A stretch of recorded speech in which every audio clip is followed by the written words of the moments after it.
Welcome to a day of an unemployment person. സമയം ഇപ്പൊ ഏകദേശം രാവിലെ 10:45 ഇന്ന് കുറച്ച് നേരത്തെയാണ്, എന്നാലും കുഴപ്പമില്ല, നമുക്ക് എണീക്കാം. ഉച്ചയ്ക്ക് ചോറ് വെച്ചിട്ട് വീണ്ടും കിടന്നിറങ്ങാനുള്ളതാണ്. എന്തൊക്കെ കഷ്ടപ്പാടാണ് നിങ്ങൾക്ക് മനസ്സിലാക്കണത്. ബാക്കിൽ നിൽക്കണൊക്കെ നമ്മുടെ ജൂനിയേഴ്സ് ആണ്. ഏറ്റവും പ്രായം കൂടി വാഴ ഞാനാണ്, സീനിയർ ആണ്. എന്താ ചെയ്യുക? ചെറുപ്പത്തിൽ സൂര്യയുടെ 5-ാം സിനിമ കണ്ട് ഭ്രാന്തായിട്ട് കണ്ണടിച്ച് പോയ കഥ എല്ലാവർക്കും അറിയും വിചാരിക്കണം. വേണമെങ്കിൽ അടുത്ത വീഡിയോ ആയിട്ട് ഞാൻ അത് ഇടാം. അപ്പൊ രാവിലത്തെ പല്ല് തേപ്പ് കഴിഞ്ഞിട്ട് നമ്മൾ ഒരു ഗ്ലാസ് പാല് കുടിക്കാൻ പോകണ്ട, വിത്ത് 4 ബദാം.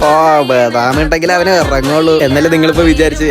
നമുക്കറിയാം. അങ്ങനെ നമ്മുടെ കുളിയൊക്കെ കഴിയുമ്പോൾ തന്നെ ഉച്ചയായിട്ടുണ്ട്. ഇനിയിപ്പോ രാവിലത്തെ ഉച്ചയ്ക്കും കൂടി ഒരുമിച്ച് കഴിക്കണം.